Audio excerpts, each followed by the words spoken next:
Toby gets teased. Ever since the Fat Controller met Toby the tram engine on his holidays, his line was closing down, and so he invited Toby to come and work with all his engines on his railway. Toby was coming along the line with Henrietta. He met Percy at a junction. Percy was always happy to see him. "It's so great to be a wise engine," Toby said to Percy. "And it's great to have such a great friend like you," said Percy, "and we'll always remember to smile and blow whistles to everyone." Later that day, Toby met Gordon at the station.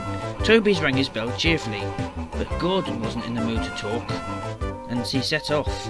But as soon as Gordon left, James pulled in. "What's the matter with Gordon?" Toby asked James. "He never has time to talk to any old timer like you," James said rudely, "and neither do I." Toby felt hurt. Toby told Percy what Gordon and James said to him. "Sometimes they're like that to me too," explained Percy. "Remember what we said, don't let anyone tease you or insult you." Toby thought it was a good idea. Next morning, Toby came to Wellswood Station to collect his milk wagons. Gordon and James were there too. They thought of a naughty plan. "Excuse me, Toby," Gordon called. "Would you like me to tell you the quickest way to get to the docks?" "If you take the main line instead of your branch line," explained James, "you won't have to stop at level crossings so much."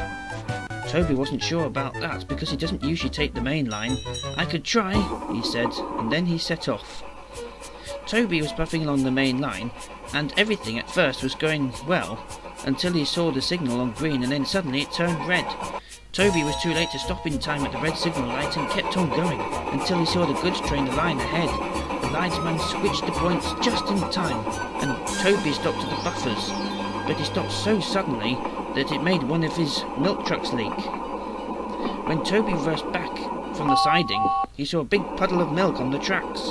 "Bust my buffers," he said. "Look what's happened." Then James saw Toby. "Well, well," he teased. "Looks like you've come down the wrong track, and you know what they say, you shouldn't cry over spilt milk." Toby realised that Gordon and James tricked him. You stop more on main lines than you do on branch lines because there are more signals. In no time at all the milk was cleared up, and Toby set off once again. Toby told Percy what had happened. "I remember they tricked me at a backing signal once," he said to Toby. "I was so cross with them after that." That night Gordon and James talked about Toby's little accident. They thought the subject was funny. Toby thought they were being very silly.